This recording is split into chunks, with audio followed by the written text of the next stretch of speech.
Channel education candle. मेरा नाम है अंजलि शर्मा और हम ऑपरेटिंग सिस्टम पढ़ रहे हैं। आज का हमारा टॉपिक है free space management in operating system. Free space management का क्या मीनिंग होता है, इसको क्यों यूज़ किया जाता है, ये सब हम प्रीवियस वीडियो में डिस्कस कर चुके हैं। आज हम सिर्फ इसके मेथड्स पढ़ेंगे कि आपका जो ऑपरेटिंग सिस्टम होता है वो कौन कौन से मेथड्स को यूज़ करता है स्पेस मैनेजमेंट के लिए। तो सबसे पहला मेथड जो है वो है बिट मैप, जिसे हम बिट वेक्टर के नाम से भी जानते हैं। ये सबसे ज़्यादा यूज़ होने वाला मेथड है। आपका ऑपरेटिंग सिस्टम जो है सबसे ज़्यादा यूज़ करता है बिट वेक्टर को, अगर उसे फ्री स्पेस जो है आपका उसकी लिस्ट बनानी है तो उसके लिए। अब ये जो आपका बिट मैप है ये क्या है, या तो आप कह सकते हैं ये एक सीरीज़ है या फिर ये कलेक्शन है काफ़ी सारे बिट्स का। और ये सारे बिट्स जो हैं ये क्या रिप्रेजेंट करते हैं, 0 या 1। जैसे कि हमें पता है बिट क्या होती हैं, 0 या 1। जैसे कि बाइनरी है आपका, बाइनरी में हमारे पास कितनी बिट्स होती हैं, 2 बिट्स होती हैं, एक तो 0 और एक 1। तो यहाँ पे हम वही यूज़ करेंगे क्योंकि ऑपरेटिंग सिस्टम ही मैनेजमेंट कर रहा है, तो वो क्या यूज़ करेगा, 0 या 1। अब अगर आपके पास ब्लॉक में 1 लिखा हुआ है तो इसका मीनिंग ये है कि आपका जो ब्लॉक है वो खाली है। और वहीं अगर ब्लॉक में 0 लिखा हुआ है तो इसका मतलब ये है कि आपका जो ब्लॉक है वो ऑक्यूपाइड है, मतलब कि उसमें कुछ ना कुछ डेटा पड़ा हुआ है।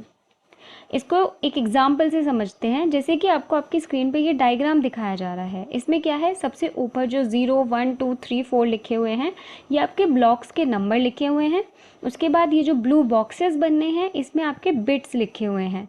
जैसे कि आपको यहाँ पे देख सकते हैं, आप यहाँ पे जो बिट्स हैं वो सिर्फ 2 यूज़ की गई हैं, या तो 0 या फिर 1। और जैसे कि हमने अभी देखा कि 0 क्या रिप्रेजेंट करता है कि आपका जो ब्लॉक है वो ऑक्यूपाइड है, और वहीं 1 क्या रिप्रेजेंट करेगा कि आपका जो ब्लॉक है वो फ्री है।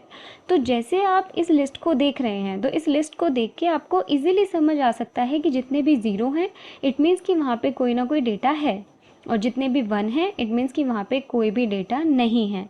तो अगर आपको कोई भी फाइल सेव करनी है तो आप सिंपली क्या करेंगे, ये जो फ्री स्पेस है आपके पास आप उसको यूज़ कर लेंगे।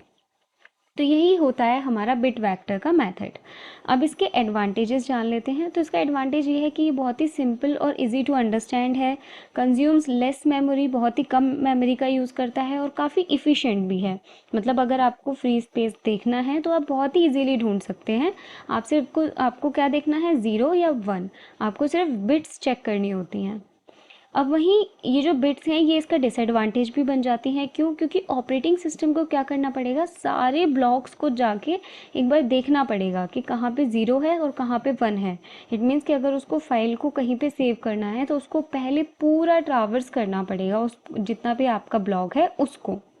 तो ये क्या है, उतना इफ़िशिएंट नहीं है। अगर आपके पास मान लीजिए काफ़ी सारा डिस्क साइज़ है, काफ़ी बड़ा डिस्क साइज़ है, तो आप क्या करेंगे, आपका काफ़ी सारा टाइम जो है वो जो भी आपके बिट्स हैं उनको चेक करने में ही निकल जाएगा। तो ऐसा हमें क्या चाहिए, ऐसा हमें सिस्टम नहीं चाहिए जो कि एक फ़ाइल को सेव करने के लिए भी काफ़ी टाइम ले ले। ठीक है, तो ये होते हैं एडवांटेज और डिसएडवांटेज हमारे बिट मेथड के। तो आज के लिए बस इतना ही। आई होप कि वीडियो आपको पसंद आया हो। अगर आपके लिए हेल्पफुल रहा हो तो काइंडली इसे लाइक करना बिल्कुल ना भूलें। Thanks for watching. Thank you.